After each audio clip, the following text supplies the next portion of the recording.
Welcome back to Bill Plays Bass, where I play these things. Today's video is all about chords on a 4-string bass. This applies to a 5 and a 6, but you don't have a lot of real estate on a 4-string with only the 4 strings. So we'll show you some shortcuts, some simplified chords, we'll call them, to make it easier for you to get around on the bass on chords. So let's dive straight into it. First and foremost, let's talk about what is a chord. Let's define a chord as 3 or more distinct notes. And here's what I mean by distinct. In the key of C, the notes are C, D, E, F, G, A, B. Everything after that is repetitive.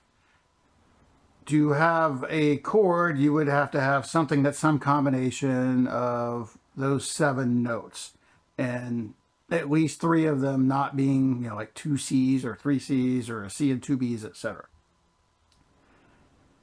Now, the most common chords are going to be the major chords and the minor chords. In the key of C, your major would be C, E, and G. And the way that's constructed, the way we can communicate that to each other, is with the major scale, when you're, in relation to a key, you have what we call degrees. So the first note of the major scale is the first degree, second note's the second, etc. So we're constructing this with the first note of the scale, the third note of the scale, and the 5th note of the scale. Now, a minor chord is much the same, except that the third is flatted. So instead of take it down 1, that's a minor chord. Now, what I'll tell you is both of those have the first, which you absolutely have to have. Both of them have a third or a minor third, and then both have a 5th. While the 5th does add to the chord, it doesn't determine which chord's which because they both have the 5th in them. As a result, 5ths kind of they kind of play both ways when it comes to major and minor. They don't really tell you that the chord is major or minor. It's just kind of there. And guitarists figured this out forever ago. They have what they call power chords. So a power chord is a 1st and a 5th, and usually an octave. So that's not major or minor. So major would be, and then on a minor, we'll play it this way. But I'll tell you, in certain circumstances, you can substitute these power chords in when you can't reach something, or if you need to kind of noodle around and get to things. So let's talk about a little more about structuring chords. So I just kind of did it. One way I like to do it is as a bar chord, the same way you would on a guitar. So these strings here, other than being an octave down, are exactly the same as the strings on a guitar. So for guitarists, this would be very simple to think about. So we're going to do this D major. It would be, the root, the 5th, the octave, and then the 3rd.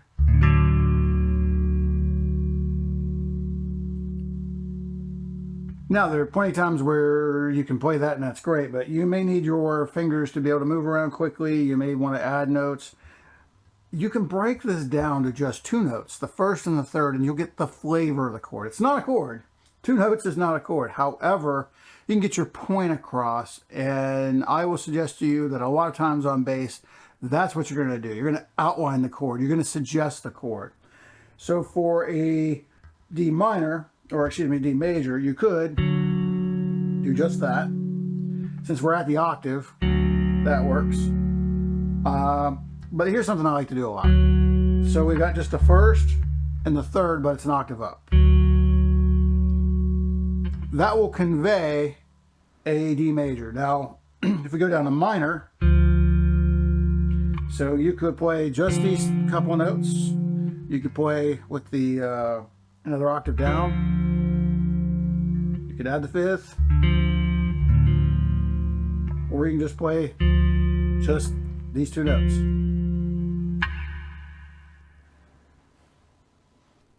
All right, let's take a look at this in practice. We're going to play a little bit of canon in D. Sometimes you might think canon rock. And we'll play it first, so the bass line would be something like this. You just...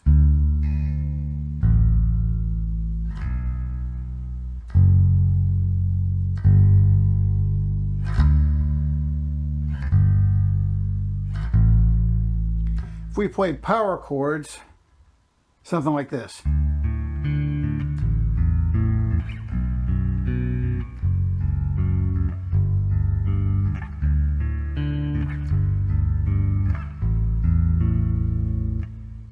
But if we play major and minor chords in the right key, then it's going to sound a little better. So this one, the first two chords are major.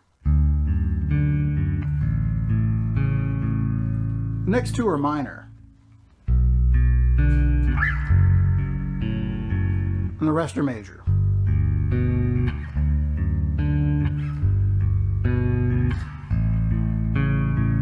So let's put all that together. So D major, A major, B minor, F sharp minor, G major, D major, G major,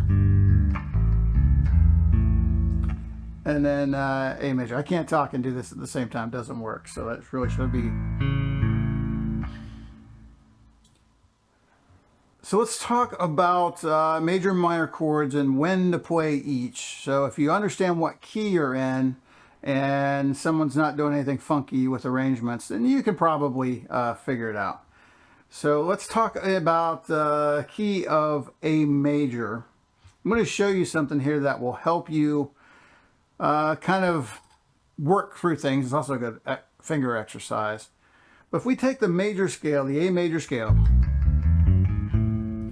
and we play the first note, we skip the second and we play a third. If we go back to the note we skip, the second, and then we play a third above that, which is the fourth note. Then we go back.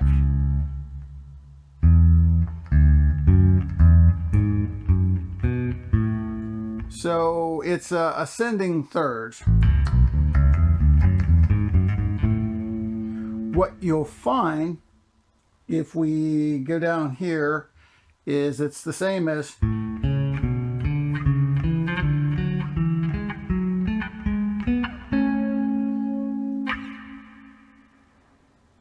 if we tell ourselves that these dyads are actual major and minor chords. Here's the pattern. It's major, then minor, then minor, then major, then major, then minor. We're going to call this a minor, I'll explain, and then major. So the seventh chord for the seventh tonic here is actually supposed to be a diminished chord. So when you add the other note that belongs there, it's not minor. However, in terms of thirds, it is. So when you understand what chords go with what degree of the major scale, you can start understanding chord progressions. It'll help you learn things a lot better. And you can also create things faster. You can just say, okay, I'm going to play the one chord, so that should be a major. I'll play the 3, that should be a minor. Play the 2, that should be a minor. I'll play the 4, that should be a major. 5th should be a major.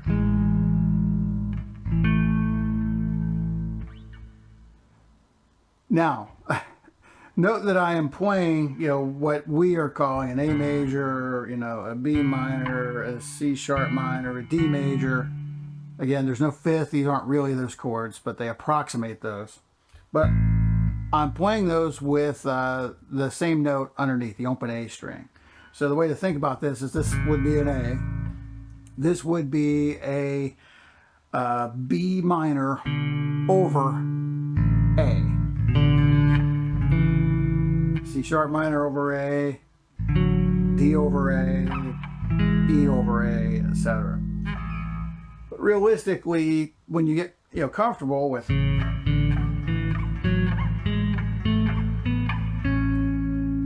you can just kind of start moving around,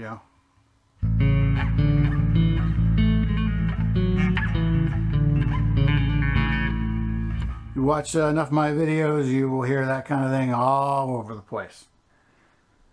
Next, let's talk about inversions. So inversions are going to help you kind of get the chord where you want it to. Maybe get, the tonality is not going to change, but the register, so, as far as, are you playing it up high, are you playing it down low? Is it just in a more convenient place for you to switch to as you're going through things? So let's talk about inversions. Inversions are just different orders of the same notes. That's the way to think about it. And we'll look at some inversions for an A major, and some of them imply A major a little more than others, but basically here we've got first octave and third. So if we move up, we've got first octave, fifth. If we move up, we've got first, third octave. And we can move up again to this position. We've got first, fifth, third. So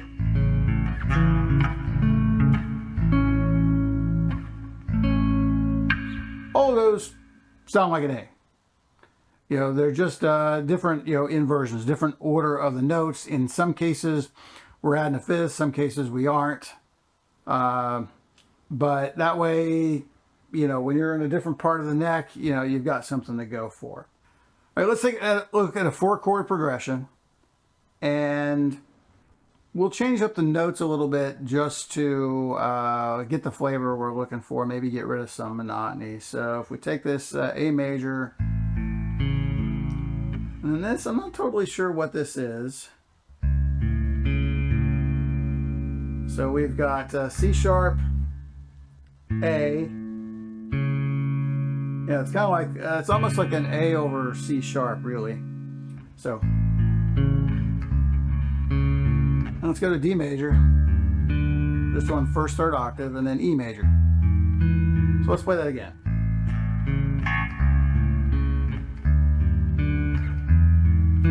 I like it, but there's some things I don't like about that I'd like to change. So if we look, we have these repetitive notes here with this. I mean, that could be cool if that's what you want. It's not what I want. So I'm going to shift from playing the third to the fifth for that A. So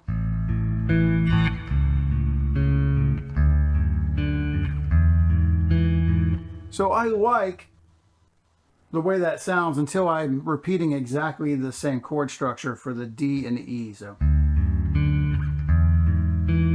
let's fix that. So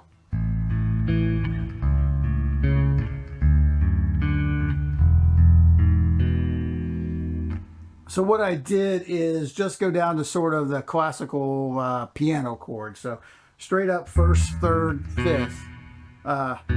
I could just do, the lower octave and the third and the fifth. You could do it up here. I just don't think it sounds right there. I don't believe. So if I do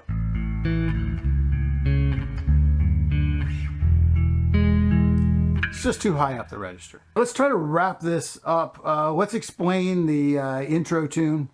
Very haphazard arrangement of kind of the first part of Tears in Heaven by Eric Clapton. So let's just walk through that real quick and wrap this up. So it starts off with just a couple pickup notes, and then we go into an A major.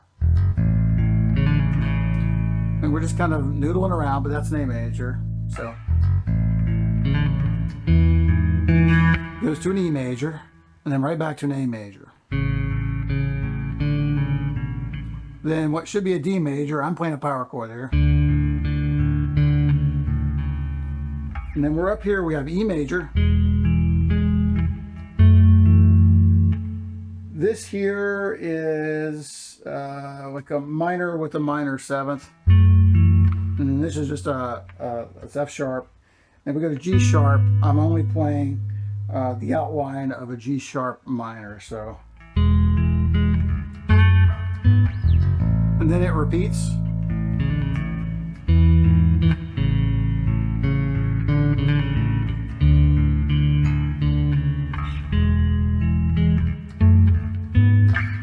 All right, and here we're just getting into minor chords. So we have an F sharp minor. And then we're just going down 1 fret to F minor. Just trying to add a little flavor. We're going to E minor. And then this chord, so we'll have so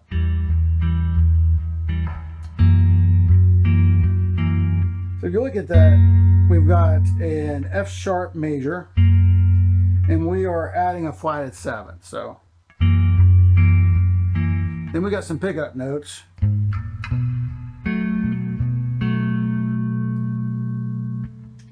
This could be looked at a bunch of different ways.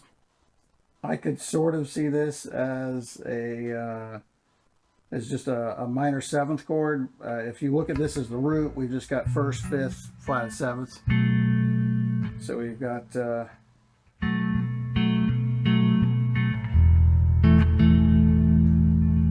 and we could look at this as either A over E, so, or I also think that could be an E suspended. So if we go back through here, we have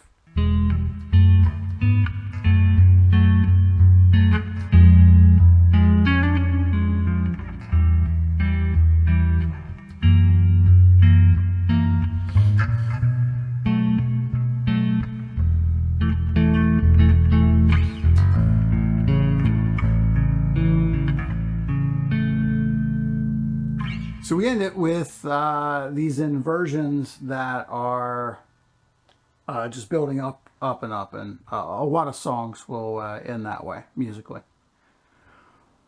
All right, this is the second time I've recorded this. Unfortunately, I think it's worse than the first, but we're going to deal with it. I hope you got something out of it. If you stuck around this long, thank you so much for hanging out. Please consider subscribing. We're approaching 1,700 subscribers, so that's awesome. And I will see you next time.